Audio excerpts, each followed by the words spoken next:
Hello and welcome to physics learning in साइथमेटिक्स।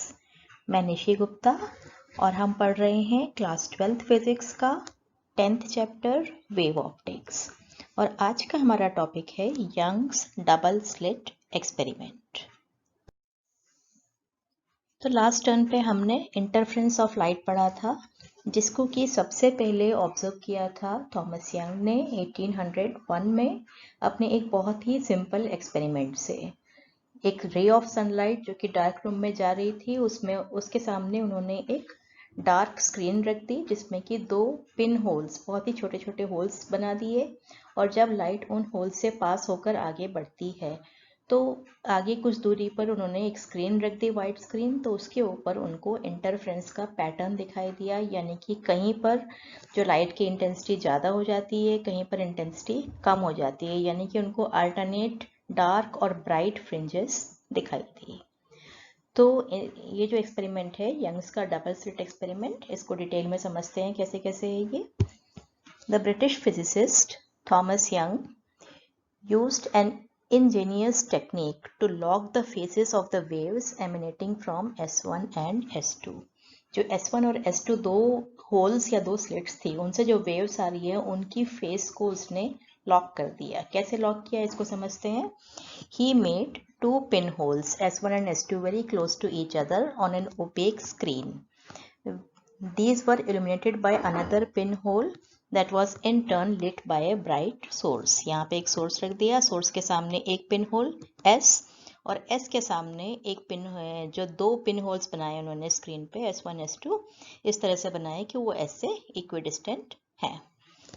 Then the light waves spread out from S and fall on both S1 and S2। जो light waves S से आ रही हैं वो S1 और S2 दोनों पर पहुंचती हैं। And S1 and S2 then behave like two coherent sources। अब ये S1 और S2 कैसे बिहेव करते हैं? कोहेरेंट सोर्सेस की तरह। क्यों बिहेव करते हैं कोहेरेंट सोर्सेस की तरह? Because light waves coming out from S1 and S2 are derived from the same original source। क्योंकि ये S1 और S2 जो सोर्स बनाए गए हैं दो, वो एक ही सोर्स S से ही डिराइव किए गए हैं। तो इससे क्या होगा? Any abrupt face change in S, अगर जो सोर्स S है उसमें किसी भी टाइम पे कोई फेस चेंज होगा suddenly, it will manifest in exactly similar phase changes in the light coming out from S1 and S2। तो उतना ही फेस चेंज S1 में भी होगा, उतना ही S2 में भी होगा साथ साथ। इसका मतलब S1 और S2 के बीच का जो फेज डिफरेंस है वो कांस्टेंट रहेगा टाइम के साथ में। अगर S का फेज चेंज भी होता है तब भी वो फेज डिफरेंस कांस्टेंट रहेगा। तो अगर हम दो सोर्स प्रोड्यूस करते हैं एक सिंगल सोर्स से, तो वो दोनों कैसे होते हैं? कोहेरेंट सोर्सेस, यानी कि उनका फेज डिफरेंस टाइम के साथ में चेंज नहीं होता है। Thus the two sources S1 S2 will be locked in phase। इसको हम कहते हैं कि इनकी फेस को हमने लॉक कर दिया है। That is they will behave like a coherent sources, जैसे कि हमने नीडल्स ली थी वाटर वेव एक्सपेरिमेंट में। तो अब ये कोहेरेंट सोर्सेस की तरह बिहेव करेंगे। तो यहाँ से स्फेरिकल वेव्स जो है निकलेंगी S1 और S2 से, और ये जो है सुपर इम्पोजिशन होगा उनका, और जिससे कि इंटरफ्रेंस पैटर्न बनेगा, और जो कि हमको स्क्रीन पर इस तरह से अल्टरनेट डार्क और ब्राइट फ्रिंजेस की फॉर्म में दिखाई देता है। इसमें भी देख रहे हैं आप, ये जो सोर्स है इससे लाइट आ रही है, प्लेन वेव आ रही है। ये S1 एक स्लिट, S2 एक स्लिट।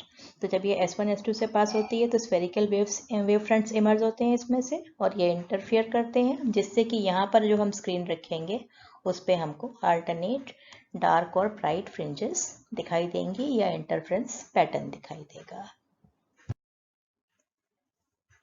तो अब हम ये मैथमेटिकली कैलकुलेट करेंगे कि ये जो हमने स्क्रीन रखी थी स्लिट्स के सामने, उन पर किस पोजीशन पे हमको कंस्ट्रक्टिव इंटरफ्रेंस मिलेगा और कहाँ पर डिस्ट्रक्टिव मिलेगा। तो फिगर को समझते हैं। ये S पॉइंट सोर्स है हमारा, इसके सामने जो है एक डार्क स्क्रीन रखी है जिसमें दो स्लिट्स हैं S1 और S2, और हमने इस तरह से रखा है कि ये जो S सोर्स है ये S1 S2 के परपेंडिकुलर बाइसेक्टर पे है। इट मीन्स इसका डिस्टेंस S1 और S2 से सेम है। जो स्लिट्स हैं दोनों S1 S2, उनके बीच का डिस्टेंस कितना है? Small d। इसका मतलब ये जो अपर डिस्टेंस है और ये जो लोअर डिस्टेंस है this is equal d/2 and d/2। अब अगर हम ये स्क्रीन रखते हैं, जी डैश क्या है, ये स्क्रीन है, कितने डिस्टेंस पे रखते हैं, कैपिटल D डिस्टेंस पे, स्लिट्स के प्लेन से, सोर्स से नहीं, स्लिट के प्लेन से। तो ये जो S1 से S से परपेंडिकुलर ड्रॉ किया है, ये O पर आके मिलता है, O is the central point, यानी कि हम कह सकते हैं ये S1 S2 से इक्विडिस्टेंट है। अब हम कोई आर्बिट्रेरी पॉइंट लेते हैं P। ये P जो है कोई आर्बिट्रेरी पॉइंट है जिसका कि इस सेंटर से डिस्टेंस x है। तो हमको ये देखना है कि x कितना होना चाहिए जिससे कि कंस्ट्रक्टिव इंटरफेरेंस हो और x कितना होना चाहिए जिससे कि डिस्ट्रक्टिव इंटरफेरेंस हो। तो P पॉइंट पर जो S1 और S2 से रेज आ रही हैं उनका हम पाथ डिफरेंस देखेंगे। तो S1 से जो वेव्स आ रही हैं वो डिस्टेंस ट्रेवल कर रही हैं S1P, जो S2 से वेव्स आ रही हैं उनको डिस्टेंस ट्रेवल करना पड़ रहा है S2P। तो दोनों का पाथ सेम नहीं है, कितना पाथ डिफरेंस होगा, S2P माइनस S1P। तो S2P और S1P की वैल्यूज निकालने के लिए हम पाइथागोरस थ्योरम यूज करेंगे। उसके लिए हमें राइट ट्राइंगल्स चाहिए, तो हम S1 से और S2 से स्क्रीन पर परपेंडिकुलर ड्रॉ कर लेंगे। ये परपेंडिकुलर ड्रॉ कर लेते हैं M और N। अगर हमको निकालना है S2P तो हम कौन सा ट्राइंगल लेंगे, ट्राइंगल S2PN। ये राइट ट्राइंगल लेंगे। S2P क्या है, हाइपोटेन्यूज। तो हाइपोटेन्यूज का square is equal to base का स्क्वायर प्लस परपेंडिकुलर का स्क्वायर। या हम क्या लिख सकते हैं इसको, बेस कितना है D, तो D square plus perpendicular PN। PN क्या है हमारे पास, P से N, ये तो x डिस्टेंस है और प्लस ये हाफ डिस्टेंस, ये कितना है d/2 के इक्वल, तो x प्लस d/2 का स्क्वायर। इसी तरह से अगर हम S1P निकालते हैं तो हम ट्राइंगल लेंगे S1PM। S1P का स्क्वायर कितना होगा, S1M का स्क्वायर प्लस PM का स्क्वायर। S1M कितना है, कैपिटल D, और PM कितना है, x में से अगर हम ये डिस्टेंस माइनस कर दें, कितनी है डिस्टेंस, d/2, तो x माइनस d/2 का स्क्वायर। ठीक है, अब हम इन दोनों का डिफरेंस निकालें अगर, तो कितना आएगा, S2P का स्क्वायर माइनस S1P का स्क्वायर, इस टर्म का स्क्वायर और इस टर्म का स्क्वायर, इनको माइनस कर देंगे, इसको एक्सपेंड कर लेते हैं। ये कितना आएगी टर्म, d स्क्वायर प्लस, इस टर्म को हम एक्सपेंड करेंगे तो तीन टर्म्स आएंगी, a प्लस बी का square, a square plus B square plus 2ab, तो x square plus D square plus 4 plus x d. इसी तरह से ये टर्म हमें मिलेगी एक्स डी स्क्वायर प्लस, ये है a माइनस बी का स्क्वायर, तो a square plus B square minus 2ab, X square plus D square by 4 minus X D. तो अगर हम S2P का स्क्वायर माइनस S1P का स्क्वायर निकालेंगे तो ये d स्क्वायर कैंसिल हो जाएगा, एक्स स्क्वायर कैंसिल हो जाएगा और ये d स्क्वायर अपॉन 4 भी कैंसिल हो जाएगा। हमारे पास क्या बचेगा, XD minus minus XD that is equal to 2XD। तो हमारे पास ये टर्म आ जाती है 2XD। अब हमको क्या चाहिए, हमको चाहिए S2P माइनस S1P। तो ये जो टर्म है S2P का स्क्वायर माइनस S1P का स्क्वायर, इसको हम क्या लिख सकते हैं, हमने रिलेशन पढ़ी है a square minus B square is equal to a plus B into a minus B. तो इसको हम लिख सकते हैं, इसको लिखेंगे S2P plus S1P multiplied by S2P minus S1P। इस टर्म को हम ये लिख सकते हैं। ठीक है, तो इस टर्म से हमको क्या मिलेगा, S2P minus S1P is equal to 2XD upon S2P plus S1P। ये हमको पार्ट डिफरेंस चाहिए था। ठीक है, लेकिन ये अभी S2P और S1P के टर्म्स में है, हमको चाहिए नॉन क्वांटिटीज के टर्म्स में। तो इसमें हम थोड़ा सा अप्रॉक्सीमेशन करेंगे कि अगर जो है x और d, x यानी कि ये डिस्टेंस और small d distance between the slits, ये जो है कैपिटल डी से बहुत कम है, यानी कि स्क्रीन बहुत दूर रखा हुआ है। Then a negligible error will be introduced if S2P plus S1P is replaced by 2D।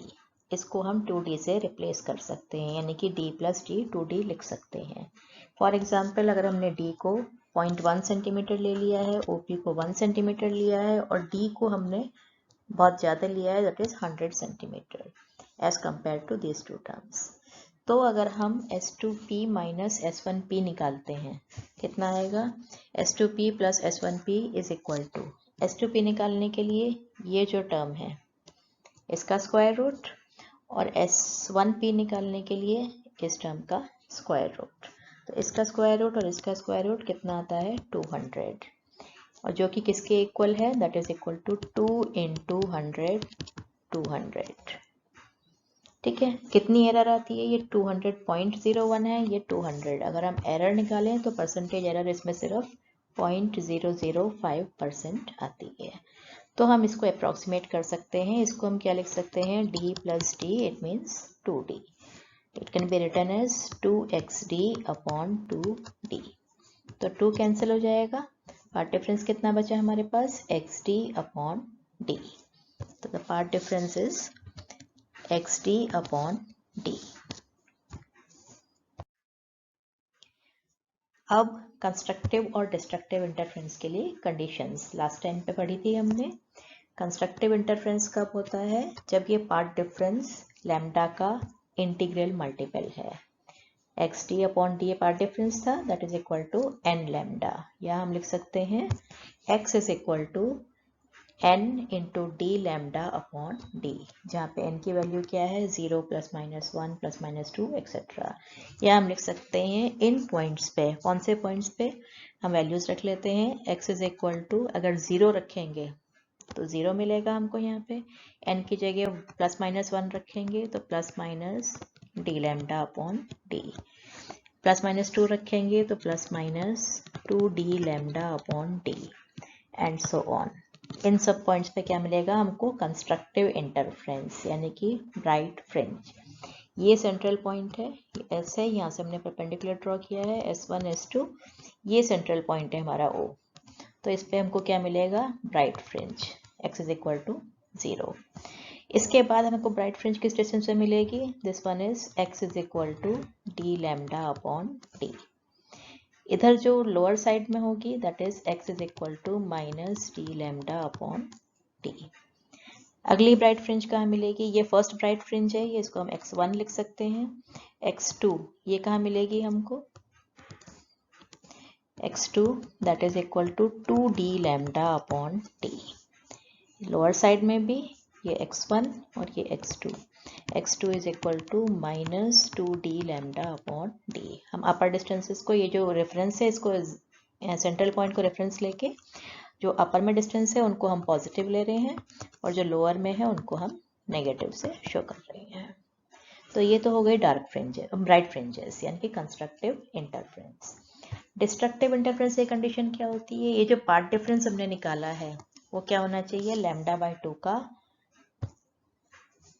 odd multiple. It means this should be equal to n plus half into lambda. That is, इसको हम लिख सकते हैं x is equal to n plus half d lambda upon d, और n क्या है? n जो है वो इंटीजर है।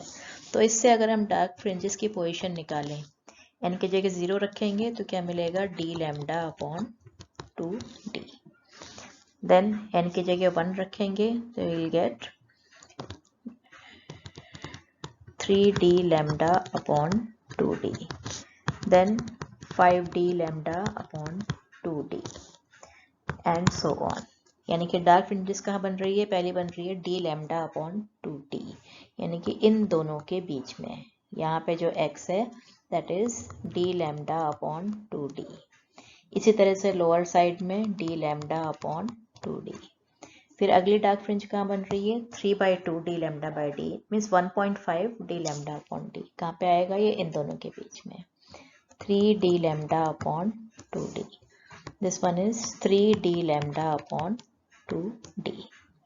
तो इस तरह से हम देख रहे हैं कि सेंटर में कैसी फ्रिंज बन रही है? सेंटर में बन रही है हमारी ब्राइट फ्रिंज। सेंटर में ब्राइट क्यों बन रही है? क्योंकि इसका जो फेज डिफरेंस है वो 0 होगा या 0 की कॉरेस्पॉन्ड करती है।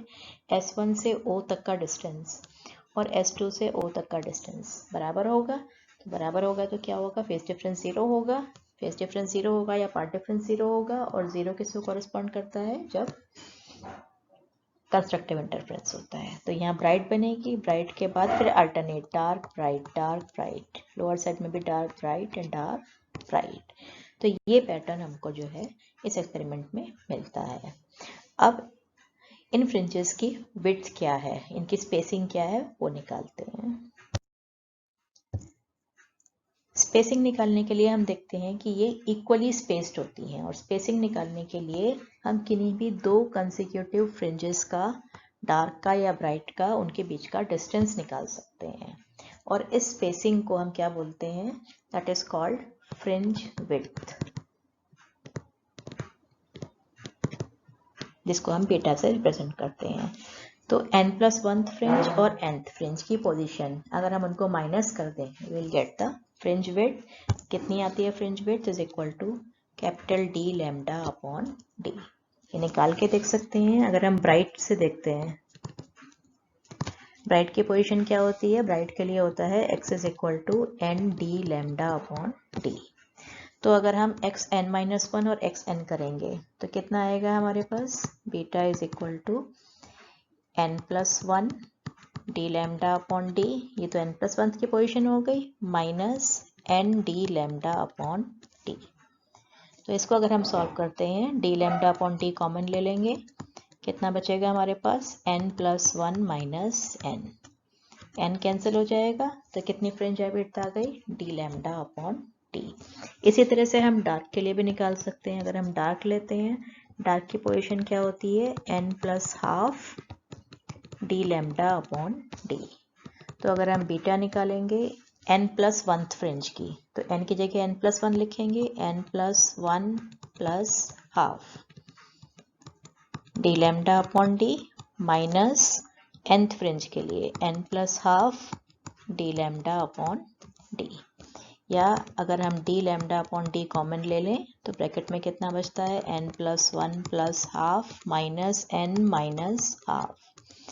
n कैंसिल हो जाएगा, हाफ कैंसिल हो जाएगा, तो अगेन कितनी बचती है? d lambda upon d। इसका मतलब सारी फ्रिंजेस जो हैं वो इक्वल विड्थ की हैं, चाहे वो डार्क फ्रिंजेस हैं या ब्राइट फ्रिंजेस हैं, all are having same width. अब इनकी शेप की बात करते हैं। In order to determine the shape of the interference pattern, we note that the particular fringe will correspond to the locus of points with constant value of S2P minus S1P. ऐसे सभी points का locus जिनके लिए path difference constant है, वो सब जो है किसी पर्टिकुलर फ्रिंज को कॉरेस्पॉन्ड करेंगे, या तो ब्राइट को या डार्क को, अगर वो डिपेंडिंग अपॉन दी कंडीशन। अगर जो है कांस्टेंट वो इंटीग्रल मल्टीपल है लैम्डा का तो ब्राइट फ्रिंज होगी, और अगर ऑड मल्टीपल है लैम्डा बाई 2 का तो हमको डार्क फ्रिंज मिलेगी। तो ऐसे जो पॉइंट्स का हम लोकस निकालते हैं जिनके लिए S2P माइनस S1P कांस्टेंट है, तो हमको क्या मिलता है? हाइपरबोला। तो ये फ्रिंजेस का जो पैटर्न है वो हाइपरबोला की शेप में होता है। लेकिन अगर जो कैपिटल D है, इट मीन्स स्क्रीन का जो डिस्टेंस है वो बहुत लार्ज है as compare to the fringe width, and the fringes will be of nearly straight line. तो हमको जो फ्रिंजेस है वो कैसे दिखाई देंगी? Straight line. ये पहला केस है कि इसमें कैसे दिखाई देती है हमको? हाइपरबोला की शेप में। लेकिन अगर हम स्क्रीन को बहुत दूर रखें तब हमको फ्रिंजेस जो है वो स्ट्रेट लाइन दिखाई देती है। तो ये जो हमने यंग्स डबल स्लिट एक्सपेरिमेंट के लिए कंस्ट्रक्टिव और डिस्ट्रक्टिव इंटरफेरेंस की पोजीशंस निकाली और फ्रिंज विड्थ निकाली, इसके लिए हम एक अल्टरनेट मेथड भी यूज़ कर सकते हैं। क्या है ये? इसमें देख रहे हैं हम फिगर में S1 S2 दो सोर्स हैं, स्मॉल d उनके बीच का डिस्टेंस है, और ये जो है स्क्रीन रखी हुई है, स्क्रीन का डिस्टेंस स्लिट से कितना है? Capital D। ये जो सेंट्रल पॉइंट है S1 S2 का, इससे हम परपेंडिकुलर ड्रॉ कर लेते हैं तो हमको ये सेंट्रल पॉइंट मिल जाता है, इसको हमने O लिखा है। स्क्रीन पर हम कोई आर्बिट्रेरी पॉइंट लेते हैं P, जिसका कि डिस्टेंस सेंटर से कितना है? X। और ये कितना एंगल बना रहा है, थीटा। तो हमको क्या निकालना है, इनका पार्ट डिफरेंस निकालना है। पार्ट डिफरेंस कितना होगा, जैसे हमने पहले निकाला था, पार्ट डिफरेंस जो है, जो P पॉइंट पे वेव्स आ रही हैं S1 S2 से, S2P माइनस S1P। इसके लिए हम क्या करते हैं, S1 से एक परपेंडिकुलर ड्रॉ कर लेते हैं, ठीक है। अब अगर ये हमारे पास कैपिटल D बहुत बड़ा है, यानी कि स्क्रीन बहुत दूर रखा हुआ है, तो हम ये मान सकते हैं कि ये पैरेलल रेस जा रही हैं ऐसे स्क्रीन से और किसी पॉइंट पे P पर जाकर पहुंच रही हैं। तो ये जो एंगल है थीटा डैश और ये थीटा, ये दोनों इक्वल हो जाएंगे। इसको भी हम थीटा लिख सकते हैं, थीटा डैश और थीटा दोनों इक्वल होंगे। अब अगर हम ये पार्ट डिफरेंस निकालें S2P माइनस S1P, तो वो किसके इक्वल होगा, इस डिस्टेंस के। ये जो डिस्टेंस दिखाई दे रहा है हम, ये पार्ट डिफरेंस है, ठीक है। इसको अगर हम यहाँ पे नेम कर देते हैं, ये M पॉइंट है, तो ये पार्ट डिफरेंस कितना हो जाएगा, S2M। इसको हम कैसे निकाल सकते हैं, अगर हम ये ट्राइंगल लें, ट्राइंगल S1 S2M, इसमें साइन थीटा लिखें, तो साइन थीटा कितना होगा, perpendicular upon base. It means S2M upon perpendicular upon hypotenuse, S2M upon S1 S2, it means S2M upon D। तो S2M कितना आ जाएगा हमारे पास, D साइन थीटा। और अगर जो है थीटा हमारा स्मॉल है, ये जो स्क्रीन है बहुत दूर रखा है, जितनी दूर रखेंगे थीटा उतना ही स्मॉल होगा, तो हम थीटा को टेन थीटा या साइन थीटा से रिप्लेस कर सकते हैं, या हम इसको x अपॉन डी भी लिख सकते हैं। अगर हम टेन थीटा निकालें तो x अपॉन डी, ठीक है। So this path difference can be written as D theta, और हम इसको लिख सकते हैं डी एक्स अपॉन डी। उतना ही आ गया जितना हमने पिछले केस में निकाला था। अब कंडीशंस निकाल लेते हैं। कंस्ट्रक्टिव इंटरफेरेंस की कंडीशन जो होती है, उसके लिए क्या होता है, path difference should be equal to N lambda. अगर हम एंगल के टर्म्स में बात करें तो D theta is equal to N lambda. It implies theta is equal to N lambda upon D. और अगर हम एक्स के टर्म्स में लिखें तो हम लिख सकते हैं D X upon D is equal to N lambda. It means X is equal to N D lambda upon D, same जो हमने अभी पहले निकाली थी। अगर डिस्ट्रक्टिव इंटरफेरेंस के लिए निकालते हैं तो डिस्ट्रक्टिव इंटरफेरेंस में हमारे पास पार्ट डिफरेंस कितना होता है, that is equal to N plus half lambda, या हम लिख सकते हैं d into theta is equal to N plus half lambda. It means theta is equal to N plus half lambda upon D. Angle के terms में अगर हम निकालें ये कितने एंगल पे डिस्ट्रक्टिव इंटरफेरेंस होगा, और डिस्टेंस के टर्म्स में निकालें तो हम क्या लिखेंगे, D X upon D is equal to N plus half lambda. It means X is equal to N plus half D lambda upon D. तो वही सेम कंडीशंस आ जाती हैं, चाहे हम पहले ट्रिग्नोमेट्री वाले मेथड से, ज्योमेट्री वाले मेथड से करें या फिर हम इस मेथड से करें। फ्रिंज विड्थ अगर हम निकालें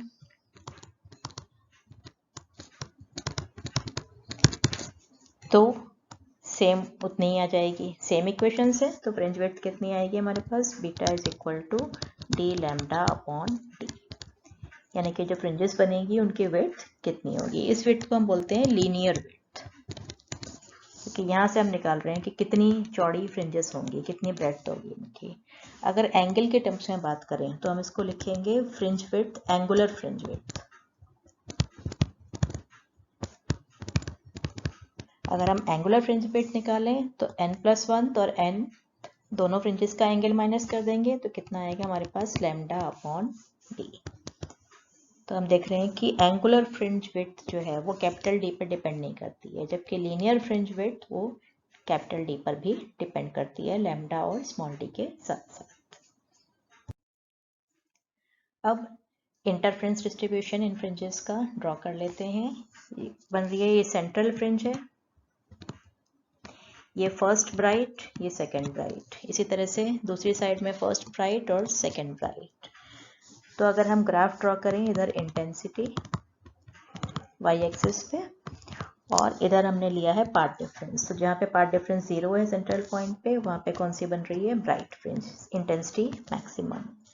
उसके बाद जो कंडीशन होती है पाथ डिफरेंस की, n लैम्डा, इसका मतलब x कितना होना चाहिए, जो xt है कितना होना चाहिए, लैम्डा, 2 लैम्डा, 3 लैम्डा, 4 लैम्डा, इन सब पे ब्राइट बनेगी। तो लैम्डा यहाँ ब्राइट बनेगी, 2 लैम्डा पे भी ब्राइट फ्रिंज बनेगी। Bright means maximum intensity. Destructive interference के लिए क्या होना चाहिए, this is equal to n plus half lambda. It means lambda by 2, then 3 lambda by 2, 5 lambda by 2 and so on। तो lambda by 2 कहाँ पे आएगा, यहाँ पे डार्क फ्रिंज बनेगी, यानी कि इंटेंसिटी 0। इसी तरह से 3 lambda by 2 इन दोनों के बीच में आएगा, तो यहाँ पे भी डार्क फ्रिंज बनेगी।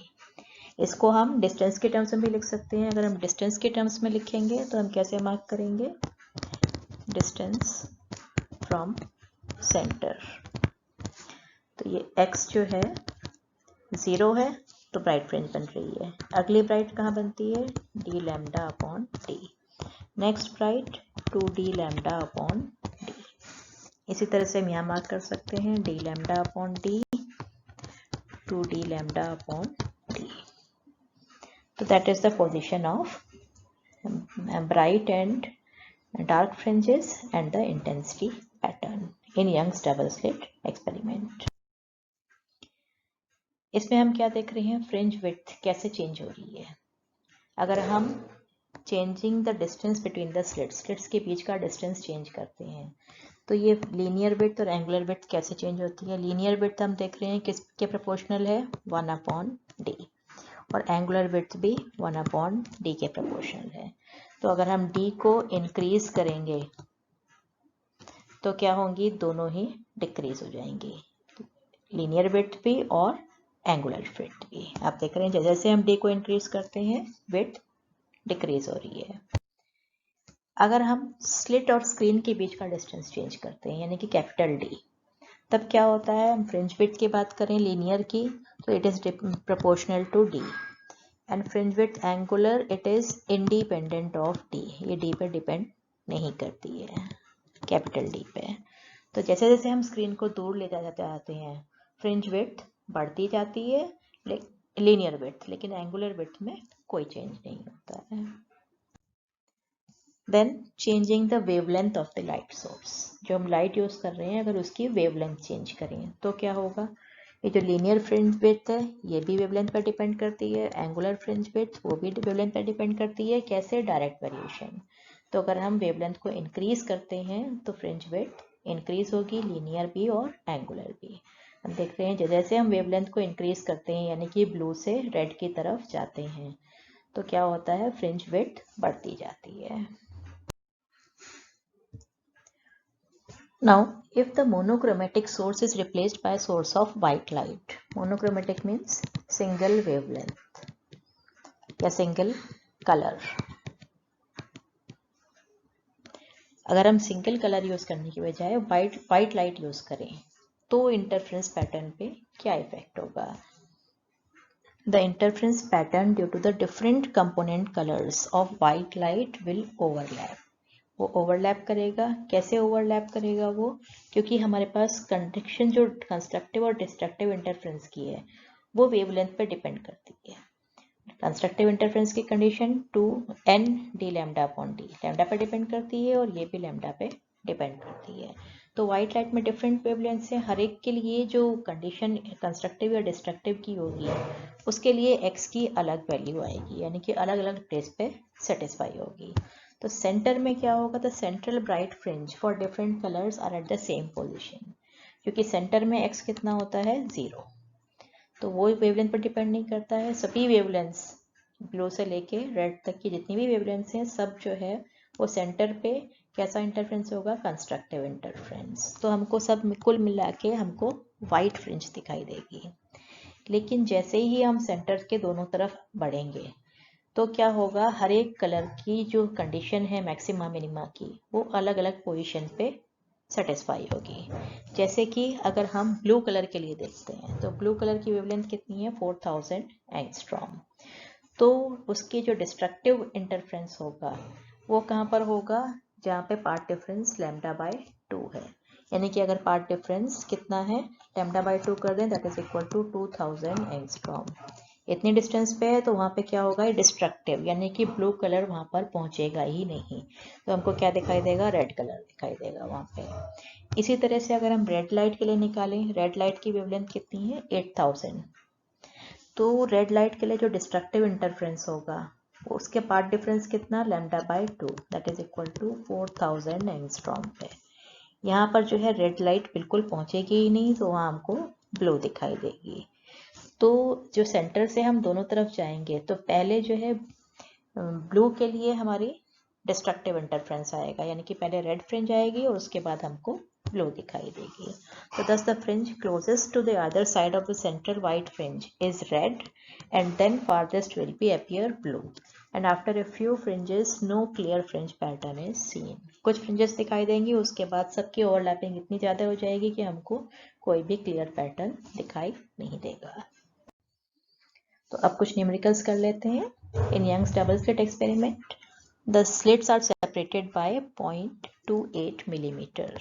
स्मॉल d गिवन है 0.28 millimeter, it means 0.28 into 10 to power minus 3 meter.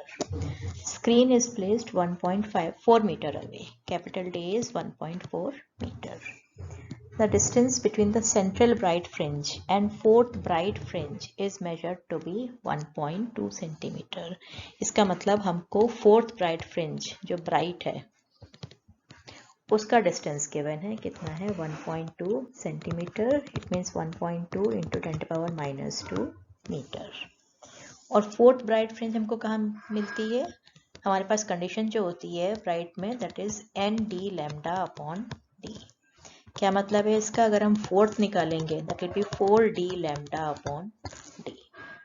ठीक है, हमको क्या निकालना है, wavelength of the light used in the experiment. तो इससे अगर हम वेवलेंथ निकालेंगे लैम्डा कितनी आएगी, x4 into D upon 4D। x4 कितना है 1.2 10 to power minus 2, small d की value 0.28 into 10 to power minus 3 upon 4, capital D is 1.4। ये डेसिमल हटा सकते हैं हम, 4 3 12, इसके डेसिमल हटाएंगे तो नीचे 100, 14 2 28, कितना मिल जाएगा हमको 6 into 10 to power minus 2 minus 3 minus 2 minus 7 metre, या अगर हम नैनोमीटर में कन्वर्ट करें तो 600 नैनोमीटर। तो wavelength of the light is 600 nanometre. तो नेक्स्ट क्वेश्चन करते हैं, a beam of light consisting of two wavelengths is used to obtain interference fringes in Young's double slit experiment. Wavelengths given है हमको दोनों light की, λ1 है λ2, 650 nanometre है तो मीटर में कन्वर्ट कर लेंगे, इसी तरह से 520 नैनोमीटर को मीटर में कन्वर्ट कर लेंगे। A part, find the distance of the third bright fringe on the screen from the central maxima for wavelength 650 nanometer. Third bright it means x3 निकालनी है हमको। ब्राइट फ्रिंज की कंडीशन क्या होती है, ND lambda upon D, it means 3D lambda upon D, और lambda कौन सा लेना है, λ1। इसके अलावा हमको स्लिट्स का बीच का डिस्टेंस गिवन है, small d that is 2 millimetre, 2 into 10 to power minus 3 metre, और स्क्रीन और स्लिट का distance capital D that is 120 centimetre, 1.2 metre. तो वैल्यू से सब्स्टिट्यूट कर देते हैं, 3 into 1.2 650 10 to power minus 9 upon small d 2 into 10 to power minus 3।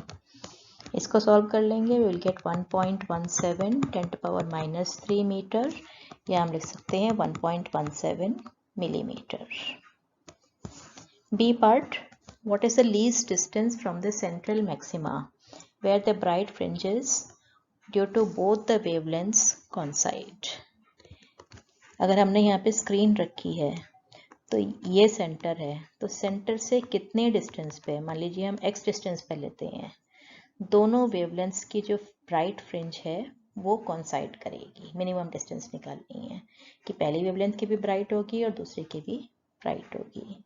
कैसे निकालेंगे इसको हम? हमें पता है कि फ्रिंज विड्थ कितनी होती है, डी लैम्डा अपॉन डी, यानी कि फ्रिंज विड्थ प्रोपोर्शनल है लैम्डा के। ठीक है, और यदि हम मान लेते हैं कि जो फ्रिंज विड्थ लैम्डा 1 वेवलेंथ के लिए है, फॉर लैम्डा 1, उसको हम बीटा 1 ले लेते हैं। फ्रिंज विड्थ फॉर लैम्डा 2, इसको हम ले लेते हैं बीटा 2।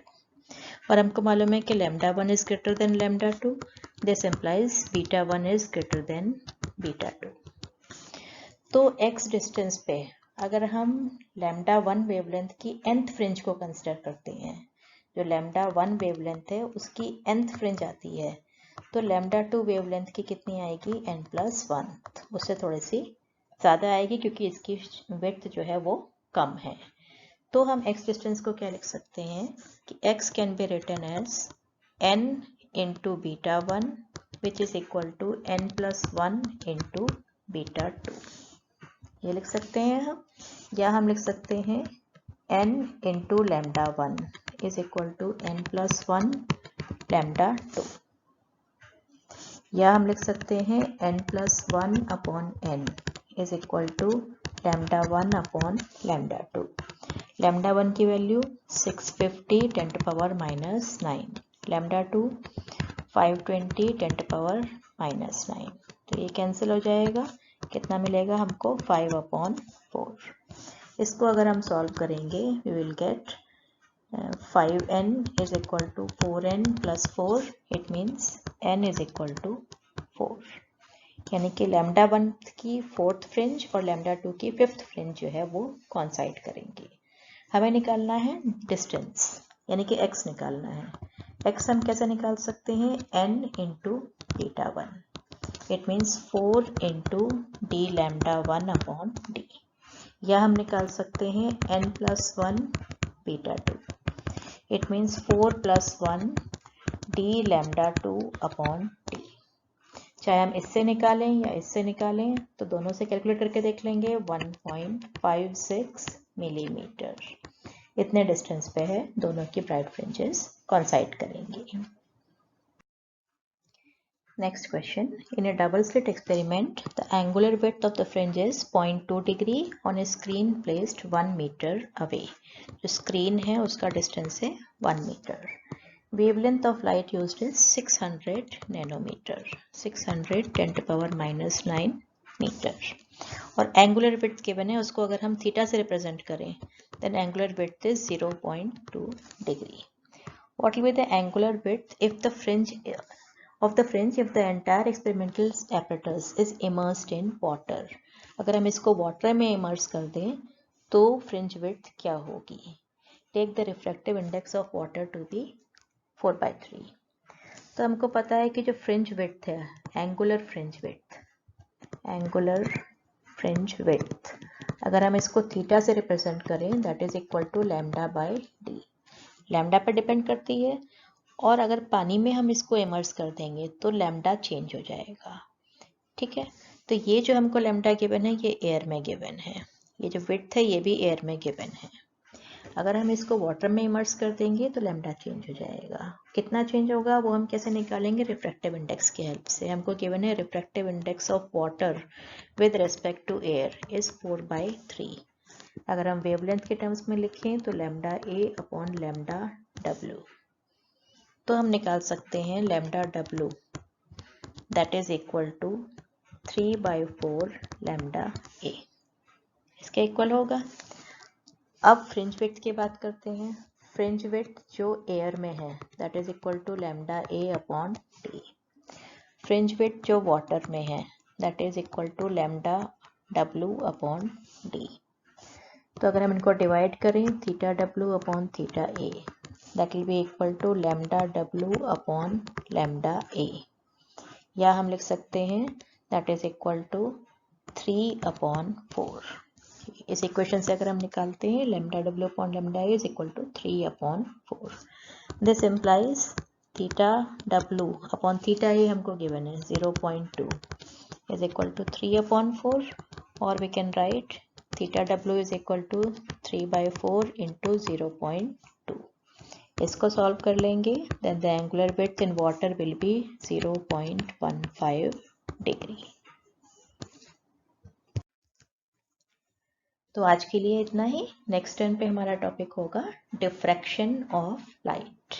तब तक के लिए bye, thank you, happy learning.